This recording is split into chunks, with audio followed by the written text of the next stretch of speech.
What's going on, people? We are Tottenham TV, back here for another Tottenham update for you guys. Some more transfer rumours to get through. Let's start off with Gary Jacobs' article from The Times talking about Tottenham targets.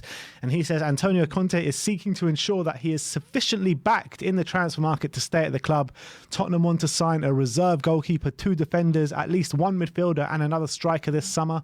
The club have been monitoring Eriksen and Tielemans whilst also being front runners to sign Sam Johnston. But I guess the key point here is he's seeking to ensure that he's sufficiently backed this summer with all, you know, the future of Daniel Levy and Enoch and how all that has panned out. Do you think he'll get the sufficient backing that he needs? Yeah, it's something we heard from our source as well, isn't it? That he's still not 100% confident yet about how the summer's going to pan out, and he is still seeking assurances. Well, the source actually went as far to say that he's angry. Yeah, to be honest, yeah, that is true. But, I mean, you'd have to assume that I think in the current market, judging by the players we're linked with and stuff, and I think with the current landscape of the transfer market, there's definitely players that we can add to our squad to improve us at a decent market value. Definitely. I think there's also, you've got to look at the business we've done in the January, and that's proof that you don't need to spend hundreds and hundreds of millions to improve real quality and improve your team and get real quality there.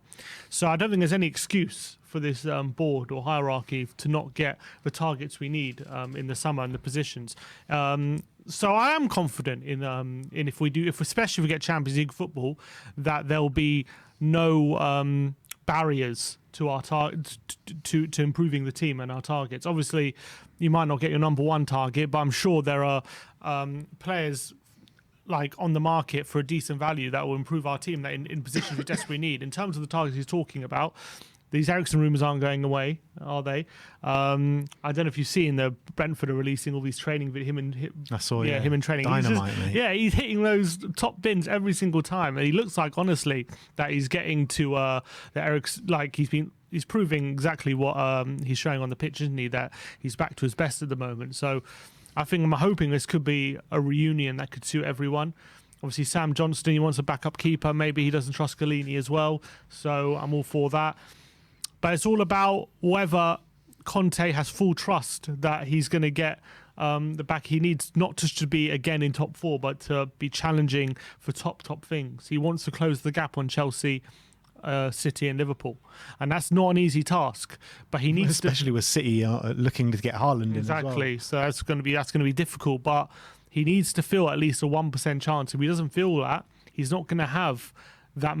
He's always going to be motivated, but you saw, like, in his second season at Chelsea, like, things didn't go so well that summer, and he was a bit of a different guy in that second season. And although they won the FA Cup, they didn't do so well in the league. I think they finished 5th in the end. And he needs full belief in the project to get the best out of Conte. That's the truth. So there's only, we need to make sure that we give that to him. We give him that right motivation. I'm sure we can. There's no reason why we can't, but we have to make sure we finish the season strong and get that top 4 place, because then otherwise it does become more difficult, I believe, if we don't get it. All right, let's move on. And we've got an update from Dan Kilpatrick on Dejan Kulusevski, and he says Tottenham have decided to activate Kulusevski's clause in the summer to sign him for a lower fee. Conte is already considering him as a permanent member of the squad. Tuto Mercato Web also state that Kulusevski's performances for Tottenham have convinced the club not to go for Paulo Dybala this summer. It's interesting. I mean, why not go for both? But anyway, this is Tottenham we're talking about. Look, 25 million. For Kulusevski's a steal. It's a great deal, especially his age. We've said it before. He's been brilliant.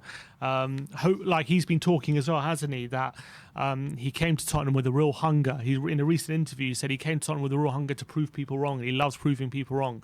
Sounds like another member of our squad, doesn't it? Who's always very motivated at proving people wrong. And people have compared him with Harry Kane with his stature and stuff. And obviously, I think it's a no-brainer. At 25 million, you have to take it up. You have to make sure. There's no point waiting, because they said we have an option to wait until the following summer and pay a bit more.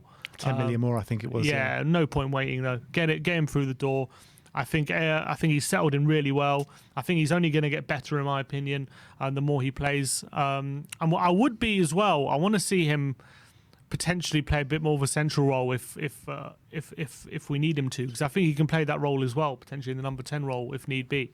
So I'd like to see him in that role. But I mean, I also think we need another right winger as well potentially in the summer. Even if we do nail down Kulusevski, I think Lucas, something's up with him at the moment, and he might need a fresh start, a bit more different scenery. Because at the moment, his cameos are not great. I'm hearing that. I don't know. I'm hearing he's having a few problems behind the scenes, which is not great to hear. But hopefully, he gets it sorted. But I think Kulusevski is a no-brainer, and I think he's added so much quality to the squad. And who for 25 million? What kind of forward player for that age are you getting on the market? We've got a brilliant deal. Okay, someone like Iwobi costs more than him. You know, Iwobi costs 45 million. Double him. Unbelievable. Schlupp costs like 20 million. Like unbelievable. So to get him, I think we must have we caught Juventus at a good moment where they're willing to let go of a decent asset. They needed to raise funds for Vlahovic. That was the case, wasn't it? So yeah, it was a good moment. There. But look at down the road. You know, you got Pepe signing for 75 million. I mean, it's night and day, isn't it? Much better than Pepe. You know what I mean? He's probably got more goals and assists than Pepe has in his career, probably in his Arsenal career. So yeah, fantastic deal, and I'm sure that they're not even thinking about not signing their deal at the moment. Yeah, and he seems to have found a home here, and he seems to have settled in so quickly. So that's definitely good news in terms of Spurs looking to activate that clause this summer. Next up, an article from Tutto Web, and they're saying Tottenham are ready to make a €50 million offer to sign Gleison Bremer and Wilfried Singo. Fabio Paratici wants to bring them both to Spurs and is willing to go higher if needed. Torino are aiming for more than €50 million.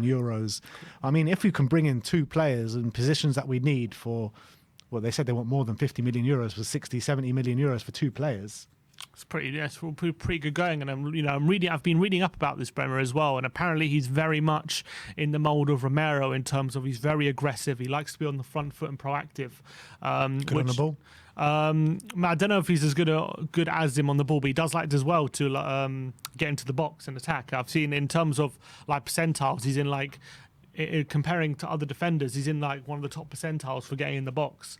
So he seems to be one part of me thinks that's brilliant. One part of me thinks, imagine just like Romero and Bremer just constantly like going at it at 100 miles an hour, and could that easily be picked off if it's not right? We're going to end up like the old Sheffield United, but into a much higher level with those overlapping centre backs. Yeah, I'm all for it.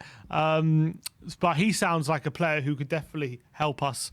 But I also feel like those two defenders, if they're going to be so proactive, aggressive, and going to the ball and trying to win it first, they're going to need a quick defender and someone who's very good at covering. And obviously Eric Dyer's done a very good job there. But what he's got, because I feel like Davis. He's clearly not as proactive as Romero, is he? So Dyer doesn't feel like he has to cover that side that much. But with Romero, I feel like he always has to be wary just in case Romero goes to nick the ball and he loses it. Dyer has to be there. And so if he's got two sides to look at, it might be a bit of a struggle. But look, I think we're going to turn into this gung ho team with everyone apart from Eric Dyer just storming forward. We'll see. Why not? It'll be fun if anything. If that's what Conte wants. Throw back to the Ozzy Ardiles team. You know what I mean? I wouldn't go that far. But if that, I don't think it will ever be Ozzy under Conte. I can tell you that. But I think. He sounds like definitely he could fit into our back three system. Apparently he's used to playing the back three with Torino as well. I don't know if he's left-footed though, so I don't know if he fits in the left centre back or if he's goes on the centre or the right. But maybe he's one as well who can fill in for Dyer or can compete with Dyer in the centre if need be. So he sounds promising. In terms of Singo, another one who's right-footed, by the way. He's right-footed. Doesn't necessarily mean he can't play on the left. No, I know. I'm just means it might not be as natural. So as a Singo, he seems also one who is developing really well. He's young. He's quite young. I think Bremer's a bit older, like 25, isn't he? Exactly 25. Yeah. So I think Singo's a bit younger, like 21. So he's one maybe Conte can develop a bit more. From that side, he seems to be a lot more offensive than Emerson is, and but whatever the one thing is, the one downfall for me with Emerson is just how not confident he seems when he receives the ball, and he's being pressed in a tight space and keeping possession, holding players off and playing a smart pass. Whether he's capable of that, we don't know. In terms of physically, he seems to fit the part. He's over 6 foot. Apparently, he's really, really quick. He seems to get forward a lot. He's got a few goals and assists. So that seems promising. So I think, why not? The Serie A markets, the market Paratici and Conte know well. So I'm sure they would have done their research on them too. So potentially, obviously, they're at Torino. So for sure, I'm sure they'll be open to coming to Tottenham. Could be one that could work in our favour. Do you think that if we're looking to bring in a Singo and a Spence together, Jed Spence, and get rid of Doherty and Emerson, is that good business for you, or is that too much of a risk? It is a risk. I think Conte would probably admit it's a risk because he, as we've always said, he likes at least one. He likes an experienced player in those roles who knows how to play that role. But I guess you might be able to get away with it if the rest of the team has enough experience to kind of not guide them through exactly. As well, yeah. So it might be okay. But I would like maybe one experienced one or one younger one. That's probably the perfect balance. But in terms of looking for the future, it could be very positive. As opposed on the other side, I mean, I would be so for having Kostic and Sessegnon as our only left wing backs in the next season. Yeah, and then having two young players who Conte can really get the best out of as well, mould how he wants them to play. Because sometimes, I mean, obviously Emerson's young as well, but sometimes players when they get a certain age, they're hard to mould in your image, and maybe that could be positive, especially youthful energy that they'll bring. All right, let's move on. Let's talk about Harry Kane now, as Gary Jacob as well was talking about Harry Kane, and he says Tottenham are now confident of keeping Harry Kane after his options for a summer exit were further reduced by Man City's move for Erling Haaland. It is unlikely that Kane would move abroad, having set a target of breaking Alan Shearer's Premier League record, and Ali Gold follows on from that and says there are hopes within the club that Harry Kane will remain a Tottenham Hotspur player next season. And Romano as well with an update an hour ago on Kane. He said no changes on the Tottenham plans for Kane. They want him to stay at all costs. It's more than our priority for Conte. Ambition means keeping Harry Kane at the club and offering him a new deal. Huge work by Conte and Paratici to change the situation after last summer. Sounds positive. Everything seems to be going in the right direction. Obviously, with City going for Haaland, that's one club I don't think he's going to be going to in the summer. I mean, the change of a year. This time last year, he was getting interviewed by Gary Neville on that golf course. Yeah, I know, exactly. And our season was done, you know what I mean? We had no chance of Champions League. Things seem to have definitely changed since then. Conte's definitely breathed new life into his Tottenham career in that sense. So I'm more and more confident as the weeks go by that we are going to be keeping. The only worry is, say, in the not just if we drop out of the top four from now to the end of the season, but if United are the team to get it, that almost opens up another opportunity for him to go there, and think that would be a worry. But as long as Tottenham stay ahead of United, and Conte's obviously, and then also I'm sure he'll have discussions with Conte about the ambitions of the club and all that kind of stuff. As long as they align, I can't see him leaving at this point. Whether he signs a new deal, I think it's coming more and more likely that he will, but that's a bit more up in the air. At the end of the day, realistically, if Man City are getting Haaland, who can he actually go to if he wants to stay in England? Yeah. Man U is pretty much the only option. He won't sell him to Chelsea. As much as they might want him if they sell Lukaku, I can't see us selling him to Chelsea. Liverpool, they're well stocked there now. And Liverpool won't even afford him either. Yeah, they don't need him, so I don't think he'll be going there. I mean, maybe if Salah leaves, but we'll see. I don't think Liverpool are an option. So I think his best bet is probably to stay at Tottenham right now. All right, let's move on to the last bit of news we've got for you. And this is actually from the BBC. And they say Spurs transfer advisor David Pleat, which I can't believe he's actually still a transfer advisor, was at the Millwall versus Hull City game, and he was watching forward Keane Lewis Potter. I mean, I don't know much about him, to be fair, but... The forward. Yeah, he's a striker. Well, we linked with him last summer. Yeah, we were. But, I think he's playing really well, from what I hear, well for Hull City this season. Young English striker, one for the quota as well, the English quota that we, desperately need if we're going to, because we sold Dele Alli and stuff in the January transfer window. Is he one you would welcome, or are you looking at someone a bit higher up than him? I'm not going to, if we really believe this guy's got a massive future, I'm not going to say, I don't want him, but I do feel like we have two good up-and-coming strikers coming through the academy in Scala and Parrott, And I do wonder what it will do for them if I see us buying. How old is he? What, 20, 21? 21. So if we're buying a very young striker to come in and almost play that academy role in a way. He's actually predominantly played off the left this year for Hull, but he's played central and on the right. But you can argue Paris played on the right, hasn't he? A lot on the left, time. I think. No, on the right, and he's put more on the wing anyway. But for MK Dons, Parrott. So I think maybe strikers starting off, especially when you're that young and you lack the physicality, it's easier for them to find the spaces and at that age on the wide. It's a bit like Rashford, how he had to go out wide. But I mean, he's still out wide now, but but he's supposed to be a striker, isn't he? Look, I'm not. Obviously, if Tottenham believe in it, believe this guy's going to be got a big future and he could be a big deal for us, and yeah, I'm all for it. And if he believe he could be a backup for striker for Tottenham next season, yeah, then bring him in. But if we are signing him to loan him out and hope he improves, then we do have Scarlett and Parrott. Wouldn't we want to put a bit more belief in them and believe that they're going to be the ones? But I guess if we believe this guy's a different level to those two, then why maybe not? It's the old Chelsea tactic: just buy up young talent and see what sticks. Yeah, why not? I mean, Chelsea seem to be doing very well at that, don't they? And if it doesn't go right, you can sell him on for a decent fee or whatever. See what's his goals and assists and whatnot. He's played 42 games, 42 appearances. So I'm not sure how many of those are subs. Scored 9 goals and 4 assists in the Championship. Not bad for a 21-year-old. Yeah, that's pretty good. Obviously, Parrott has similar stats in League One, but he's a year younger, isn't he? So we could be talking next season similarly about Parrott, but. Look, I can't say I've seen too much of him, so I don't know. But I would rather, to be honest, try and give more of a chance to the players we already have, our young players.